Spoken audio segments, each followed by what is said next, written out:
Now, what about the magic show again? Oh, the magic show. Oh, magic show. Yes, Gus Grissom.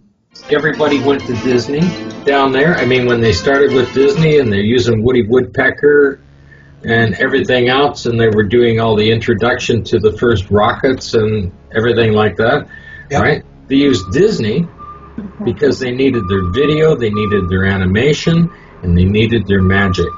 And of course, Gus Grissom was the first guy to demonstrate a magic trick by putting a lemon and having it look like it right through it on a coat hanger. He was the first one to do that.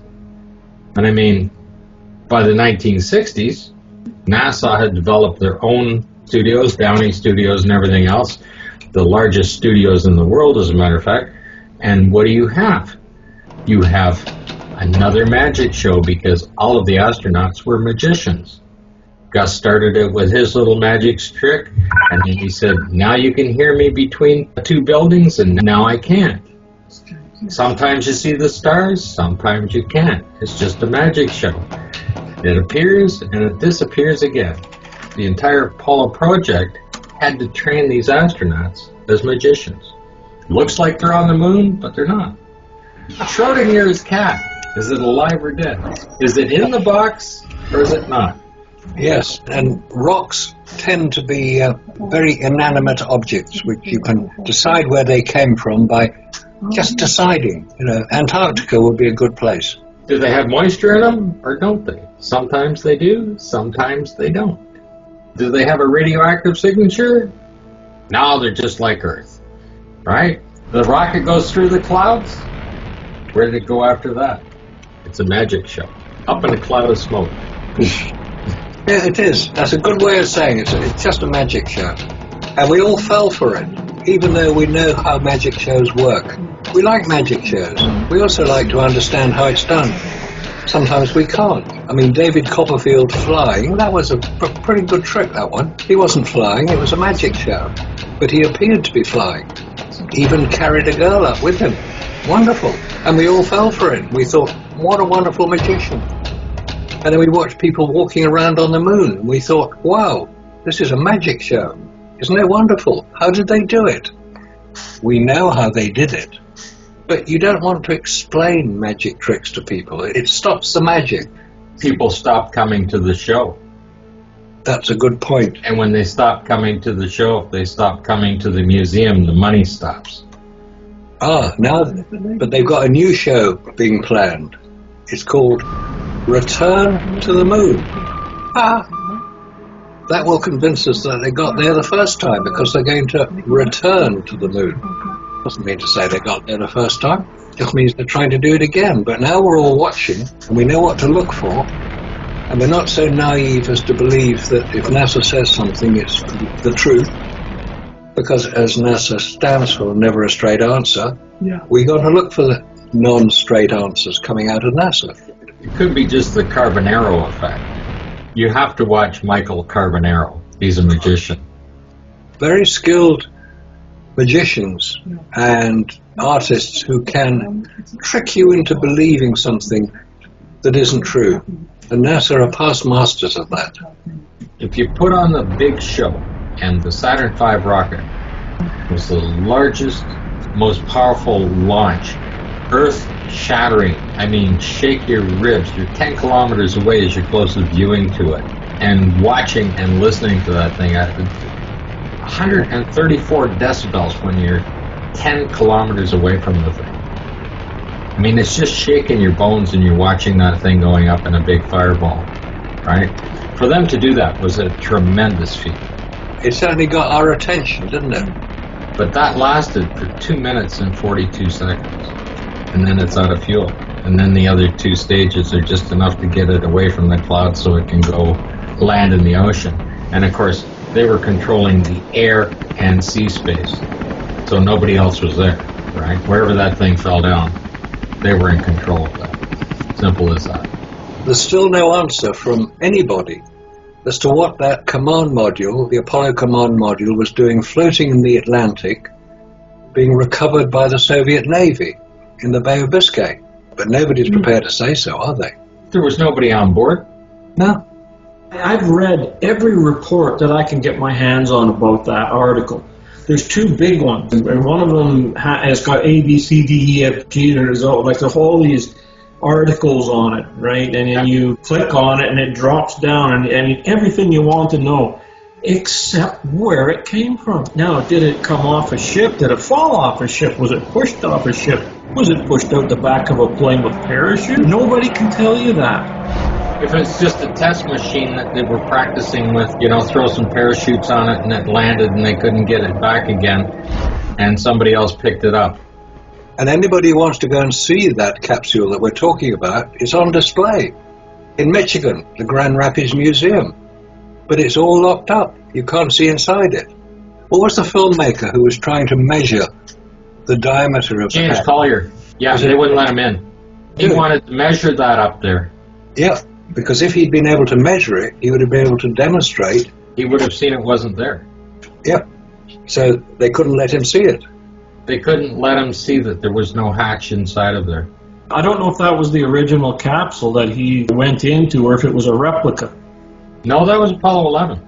Is it the Air and Space Museum? Yeah. No wonder the curator wouldn't let him near it. They had the cherry picker out for him, and as soon as he wanted to measure it down, it came. They wouldn't let him get close enough to even look inside up that far. They got him up to the door on the side and then wouldn't let him go in there and measure it. As because, quite physically, that top hatch would not be there. That just has a steel plate on it, and you can see it today. But it's also in the images when you see it landing. Any of the ones parachute when they're hitting the water just has a steel plate. One of them, when they're recovering, it actually has a canvas over the top. And it has to have that. It has to have that hatch has to be there. If it was the real hatch, it would actually be quite a complex piece of mechanism. Because when the lunar module came together with the command module, it had to lock together. Right, and the drogue had to fit in there too. Yeah, exactly. It's quite a complex piece of mechanism that they would have had in there. Somebody's going and restoring all these videos and sticking them out there. And I'm looking up at the top, and all of a sudden you see this light spinning around up at the top of the frame in the middle, and you only see it for a very short period of time, and then it's gone. Right above that question mark there's a light, and it actually kind of looks like it spins. Yeah, there's something up there.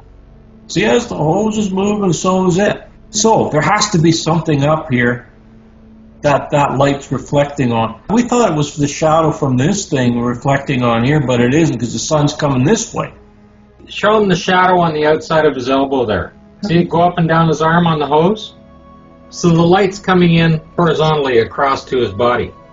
So now look at the deck down at the bottom at the front. The light is coming straight down off the hose and putting the shadow right on the deck. Two different angles. Now take a look at the bottom of his feet back there.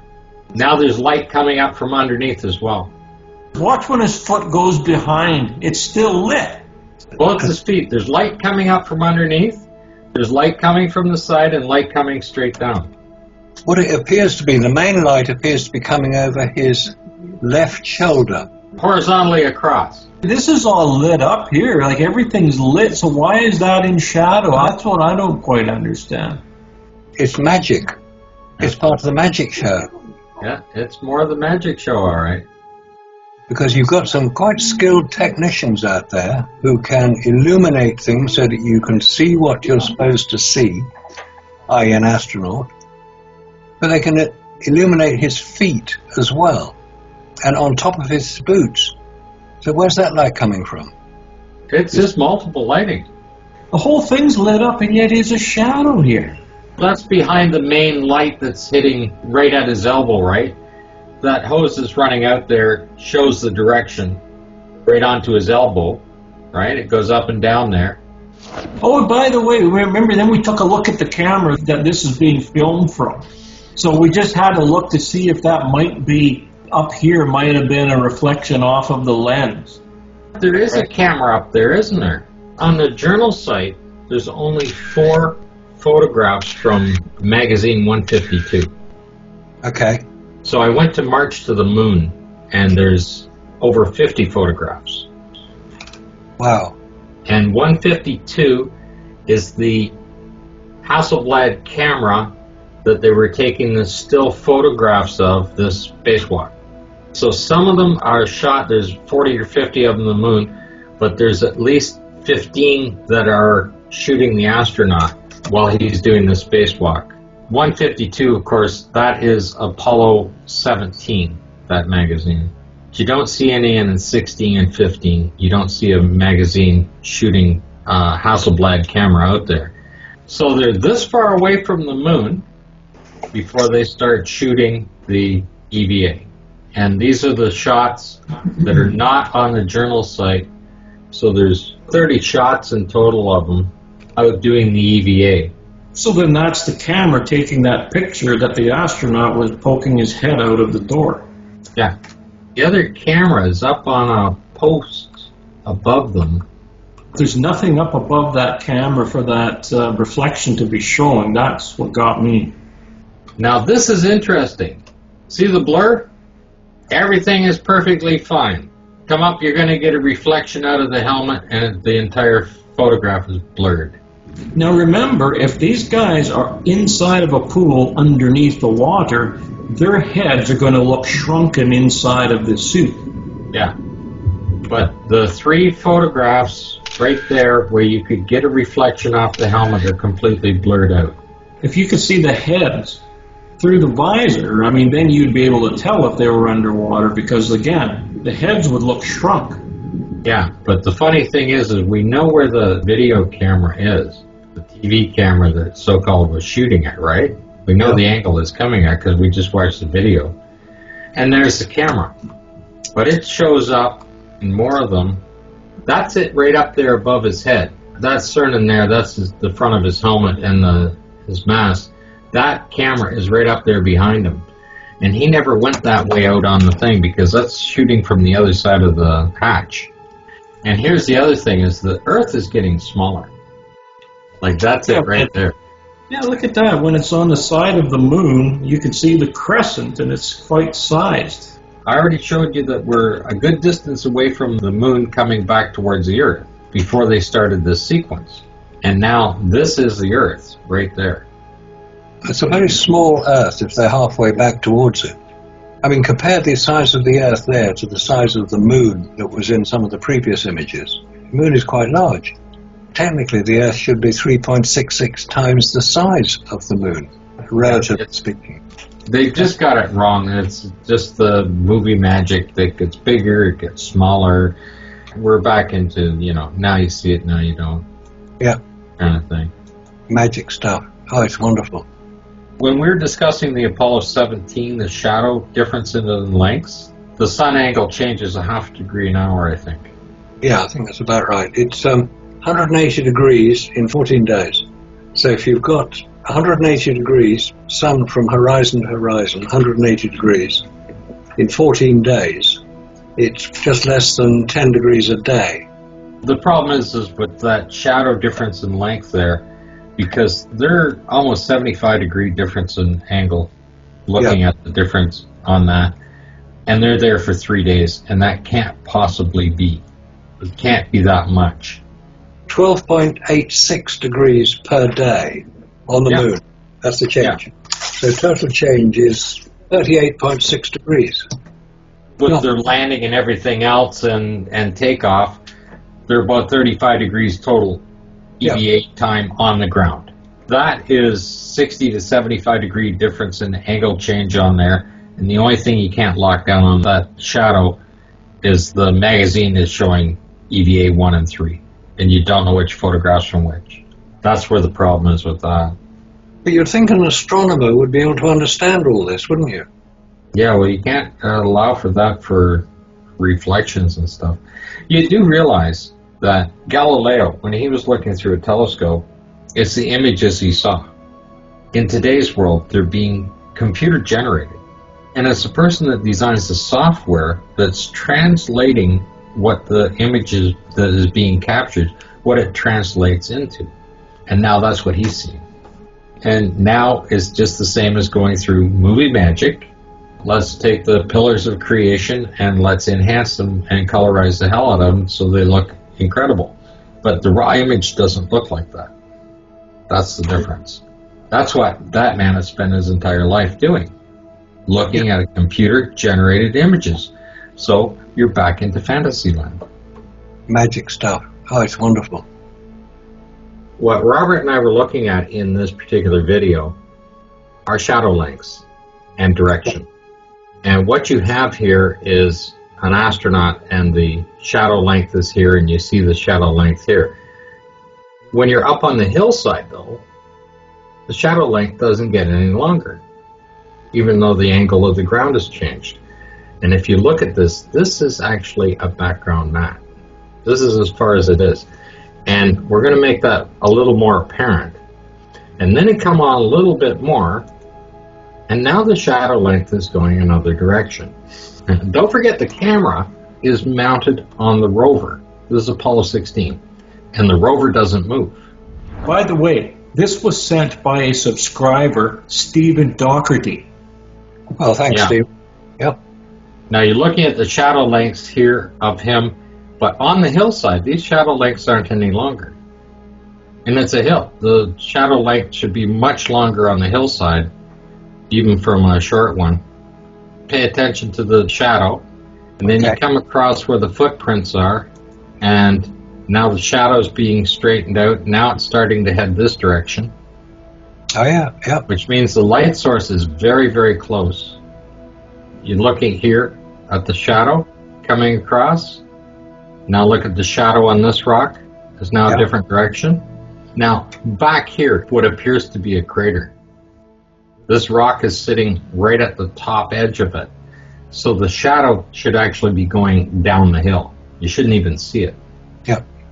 Because it's sitting at the top. This is a background mat, and the shadow is up on the background mat. If that was actually the shadow shooting across, and this would be 3 or 4 miles across this crater, that's halfway across the crater then. So you couldn't possibly see a shadow on a rock halfway across the crater. So this is the background. You can see it right there. And that is the shadow up against the background matting. If that rock is on this side of the crater, which it appears to be, beyond it is very indistinct background. But it's projecting what should be miles across a very large crater. The rock is projecting the shadow onto the wall. Like they ran around just the backside of that rock. Yeah.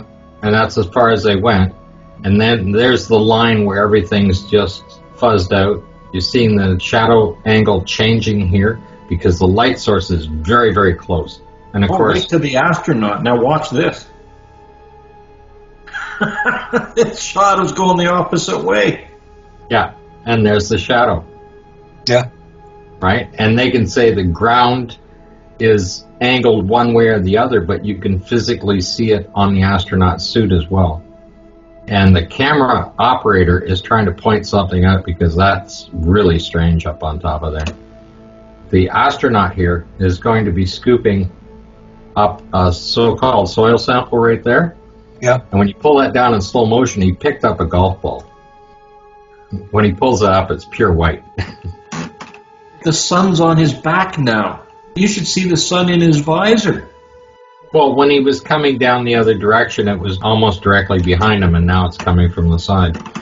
Yeah. That's because the light source is that close. And right there again, you see that so clearly right in there.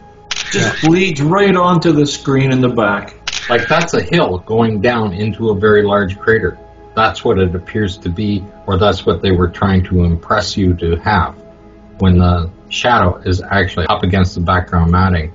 If that is a crater, there should be shadows of rocks on the other side, because we've got rocks on this side. See, and then when it pans back over here, the lighting, again, is now coming down this side. This is pretty fuzzy. Yeah. But if that's a hillside, then these shadow lengths of these rocks should be a whole lot longer. Even that rock, right, is a fair length on it. Yeah. These don't get any bigger coming down the hillside. Well, also, the rock should be a lot bigger if it's that far away. I mean, if we told it 2 to 3 miles in diameter, you know, there's a little crater here which is not that big. Well, there's down into a crater. Why wouldn't that shadow length up in here be a lot longer than these ones here? that are on flat ground.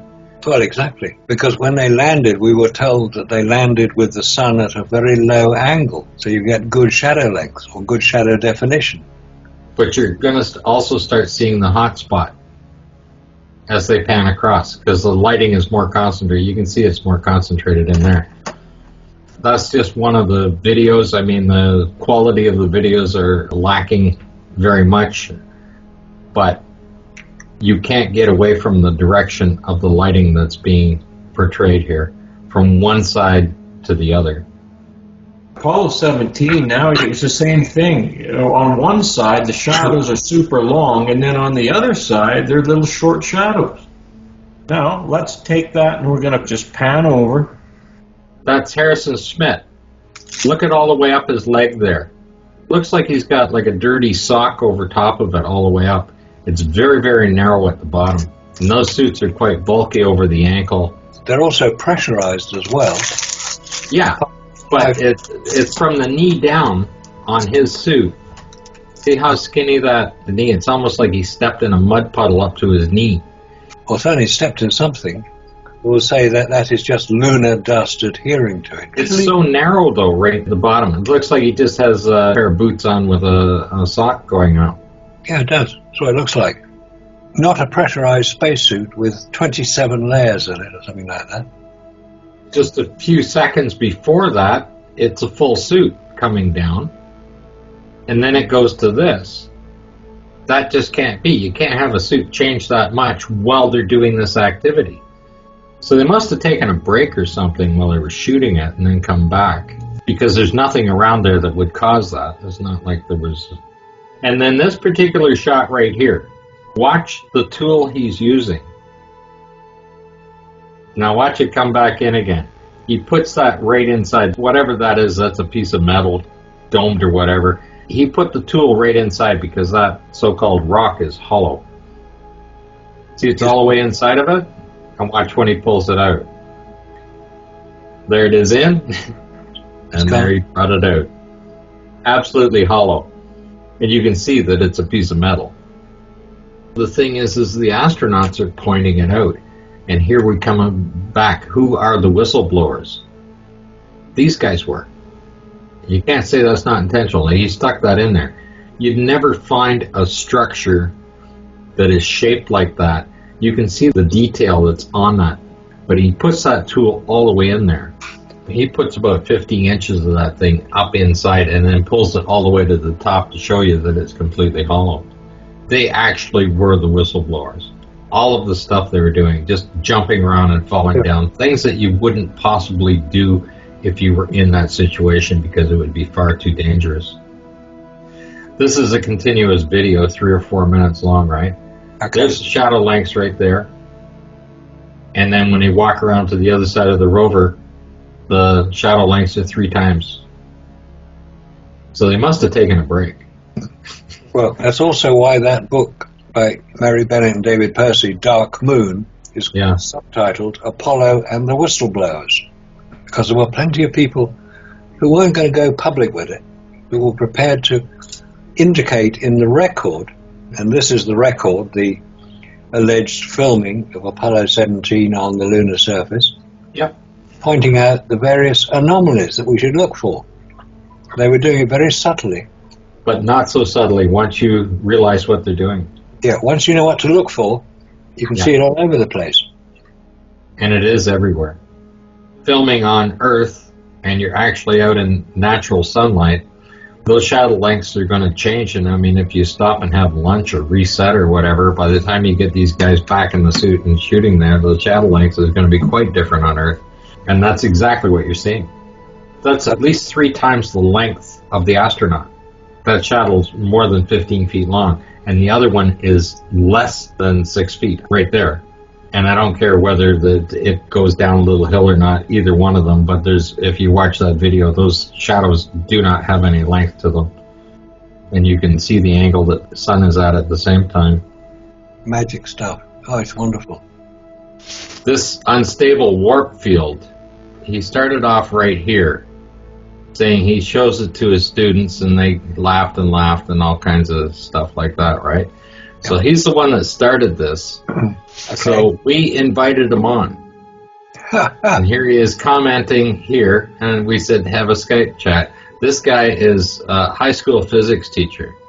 Right. So here he's just making a joke and making a joke. And I came down and I said, well, he's living in a third world country where a high school diploma is the equivalent of a grade 3 by the rest of the world, right? So I invited him to come on right here. I said, Warfield should come on and show us how it's done. And I said, I can set it up with both you and I, and it should be easier for a teacher to explain it to us, how it all happened. Then he comes down and he starts making an excuse here, saying it's impossible to debate a conspiracy theorist. And then he claims that he's done it hundreds of times. So Robert came on and offered him $500 US to come on and have a chat with us, right? And then he finally comes down and has, I have no interest in being on a Skype call with people halfway across the world. Well, why does the distance? Skype brings us together. What kind of an excuse is that? The distance that we live away from each other. And then he said, I frankly, not even worth debating if you want my honest opinion. He spelled honest wrong. We put the ball in his court. Basically, he said, no, it's not my court. There's no need for action on my side. I'm not the one making the preposterous claims. Well, he, in fact, made the preposterous claim that they landed on the moon. I know he'll be watching these videos because we're going to send him a link to it to make sure he watches the video. He can sit there, and if he doesn't want to debate it with you or I, then we will show him what kind of a truly closed-minded idiot he really is. It's also probably because he doesn't have enough information. As a teacher, he should be encouraging his students to look at it closely. Then they can make up their own mind. Oh, no, that's dangerous to do that. You can't make up your own mind. You've got to be told what to think. Yes, they're being programmed. The same students in the U.S. are being programmed in their national economy, and that's why when they grow up and get in there, they can't balance the budget. I mean, somebody's got to be able to figure it out and say, how can we correct this stuff? But no, they don't teach that. So Robert replied to him here. He says, because you do not possess enough knowledge on the subject matter, right? And this guy's a physics teacher for a high school, right? And it goes back to the fact that if you can, you do, and if you can't, you teach, right? And of course, here's your email conversation with Rick Feinberg. That's a good one, that. And of course, we'll just go right down through this, where he starts making comments.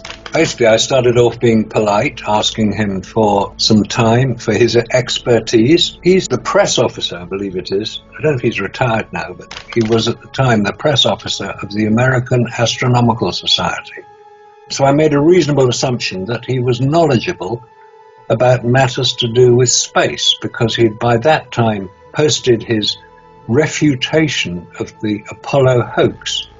He explained why there are no stars in the sky, and he explained why there was no waving flag on the moon, all of which has been debated for the last 40 years, and the agreement is that there are no stars in the photographs because the photographic film used, the Kodak Ektachrome film, couldn't pick up the relatively small amount of light from the stars, but he was being exposed for a directly illuminated astronaut on the lunar surface, allegedly. So I assumed he would know about these things. And his first question after I'd contacted him was, are you writing an article? Presumably in the same line that he was suggesting. And I said, no, I've already co-authored a book called The Apollo Moon Hoax, The Real Evidence. Here we go. The Apollo Moon Hoax, The Real Evidence, along with Trevor Weaver, which answers all his questions. And of course, he hasn't read that. Oh, no, he spotted it on Amazon. Obviously, he decided to check out what I was saying.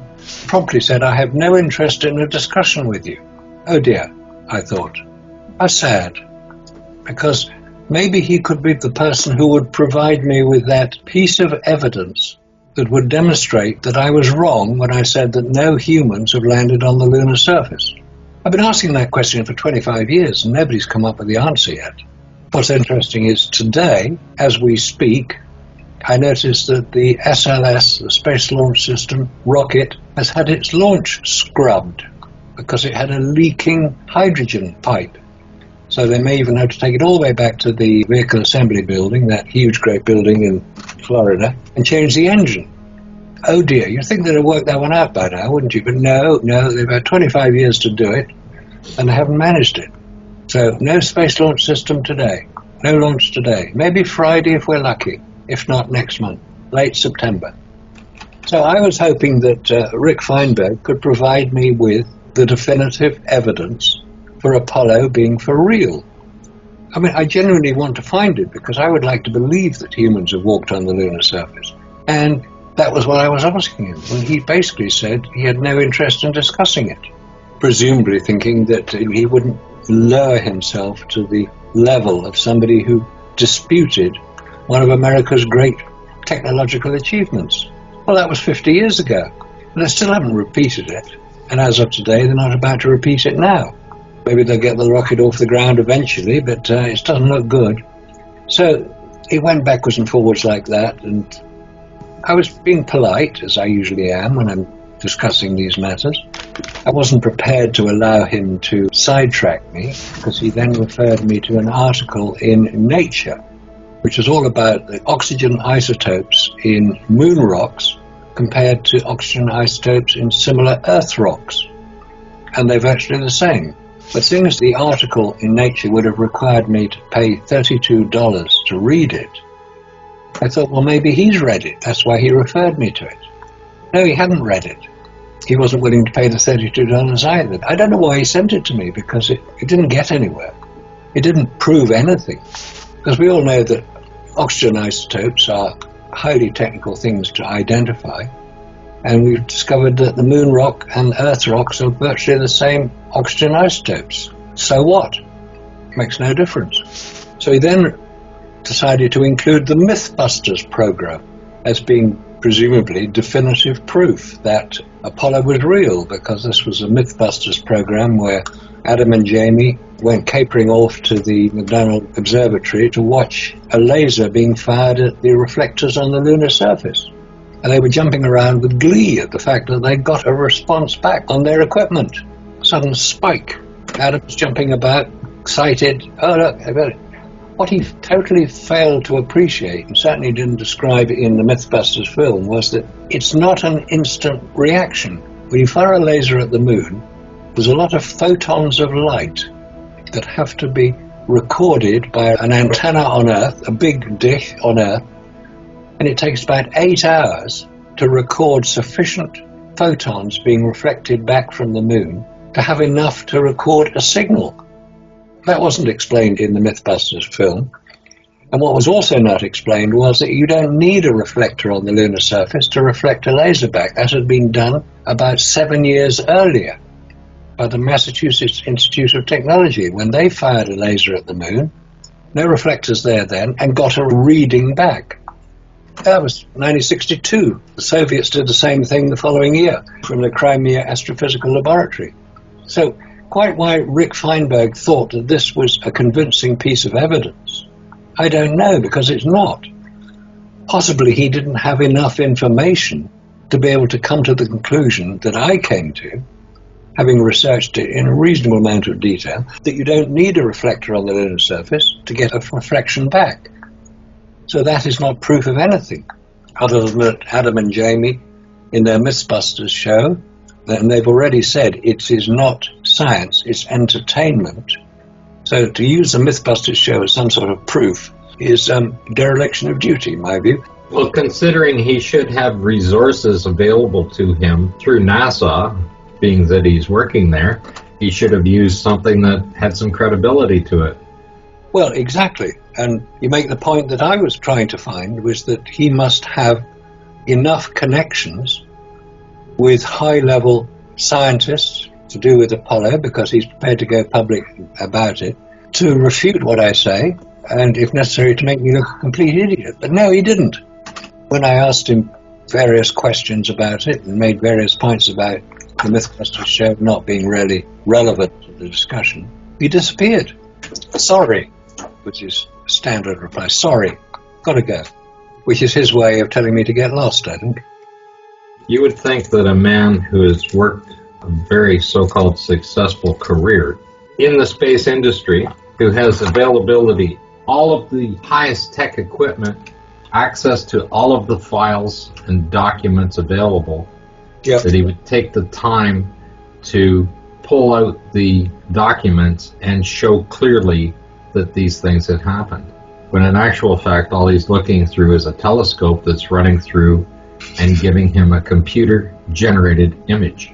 And it's the software that creates that image. It's not like in the old days where you look through a telescope and you're actually looking at what is coming through that lens. And you can make that into anything you want. Whatever light source is coming through there, or radio telescope or whatever else you're using, right, is being created into an image that is pleasing to the eye and to the public. Yes. It has nothing to do with actually what's being picked up out there. And they're involved in it, and of course they teach the next generation, like he's now retired, right? He's taught the next generation exactly that, and they've never seen a true image coming through anything because all of it is computer generated today. Magic stuff. Oh, it's wonderful. Wonderful.